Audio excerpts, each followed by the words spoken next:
श्री राम अटल जी। जय श्री कृष्ण। महाराज जी राधे राधे, आपके चरणों में कोटि कोटि प्रणाम। महाराज जी आप कह रहे हैं कि परमात्मा महाराज जी एक ही है, तो इतने सारे अलग अलग मार्ग क्यों बनाए हैं? इतने सारे वो एक होते हुए भी अनंत रूपों में है, वही है, दूसरा नहीं है। जैसे एक शीशे के मकान में हम खड़े हो जाएं तो हम ही हजारों रूपों में दिखाई देंगे।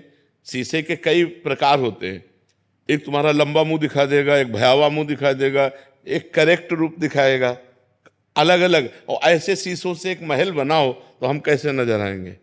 ऐसे ही विराट रूप भगवान स्वयं बने हुए हैं। जितने स्त्री पुरुष हैं सब भगवान ही बने हुए हैं। हम माया ग्रसित होने के कारण अपने स्वरूप को भूल गए। हम भी वही हैं, हम भी वही हैं।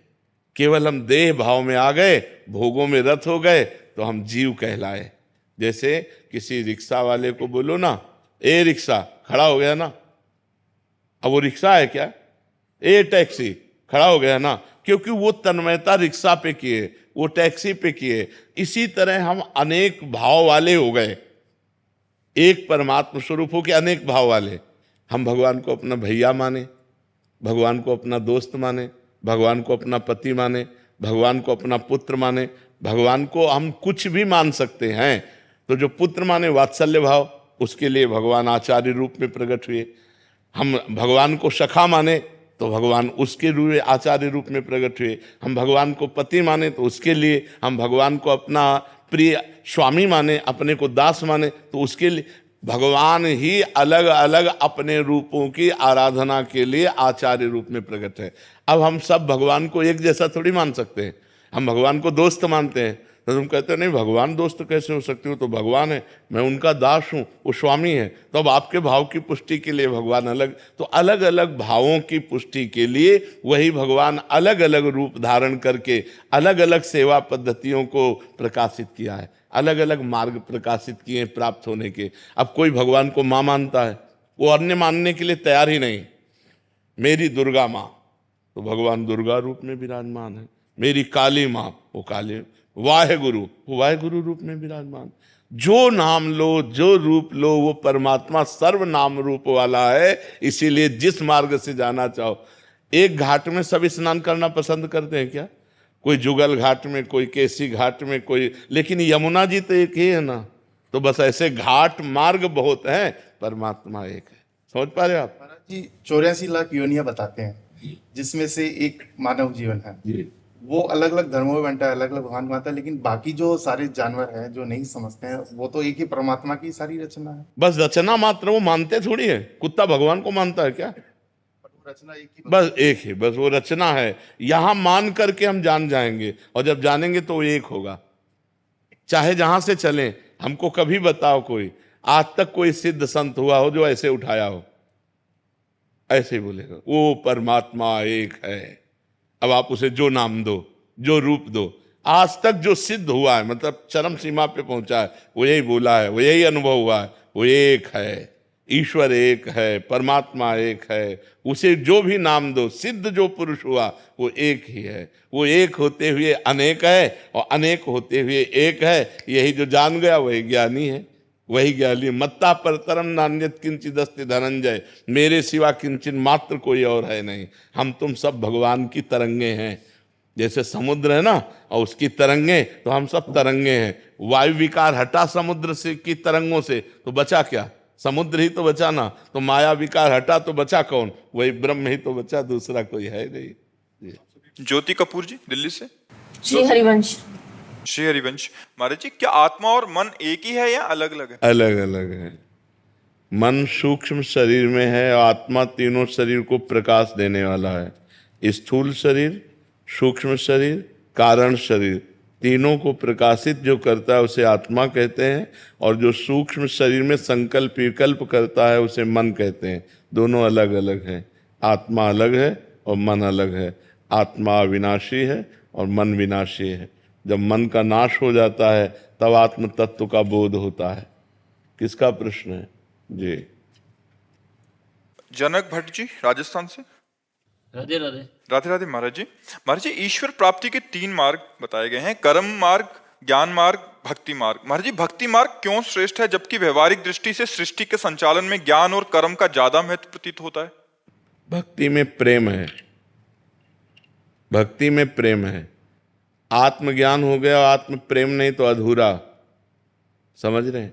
कर्मयोग हुआ, परमात्मा में प्रेम नहीं तो कर्मयोग व्यर्थ चला गया।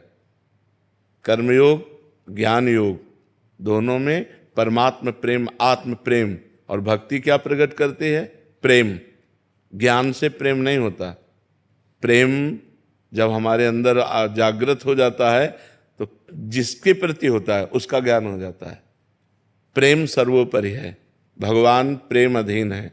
आत्म प्रेम, आत्मरति सबसे श्रेष्ठ है। ज्ञान आत्मा का हो गया लेकिन आत्म प्रेम नहीं हुआ तो अधूरा ज्ञानी है। आत्म प्रेमी चाहिए, प्रेम प्रकट करती है भक्ति, इसलिए सर्वोपम भक्ति है।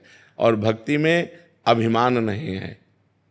अभिमान का नाश ही ज्ञान योग, कर्म योग और भक्ति योग तीनों का है। भक्ति में प्रथम से ही दैन्यता रहती है। सब चराचर जगत हमारे भगवान का स्वरूप है, मैं उनका सेवक हूँ। दैन्यता भक्ति में प्रारंभ से ही रहती है, इसलिए दैन्य और प्रेम और सारी दैवी संपदा भक्ति में विराजमान है। और भक्ति के ही पुत्र हैं ज्ञान वैराग्य। आपने पढ़ा है कभी?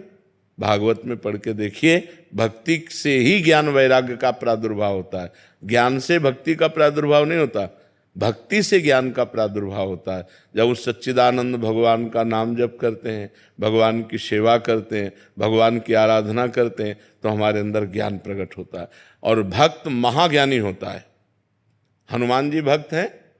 ज्ञानिनाम अग्रगण्यम बुद्धिमताम वरिष्ठम अतुलित बलधामम, है कि नहीं है?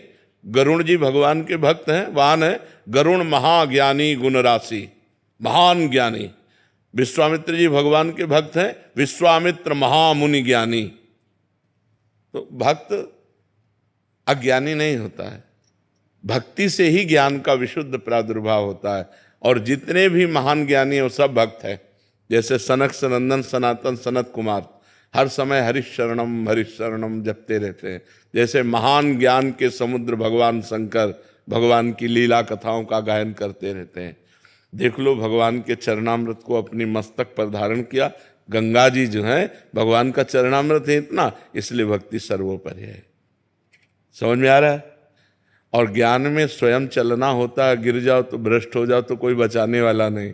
और भक्ति में करो सदा तिनके रखवारी, जिम बालक राखे भातारी। भगवान कहते हैं जैसे छोटे अबोध बच्चे को माँ चाहे जो कार्य कर रही हो वो चिंतन बच्चे का करते रहते हैं, कहीं कुछ ऐसा ना कर ले। ऐसे ही मैं अपने भक्त का चिंतन करता हूँ, अपने भक्त की रक्षा करता हूँ।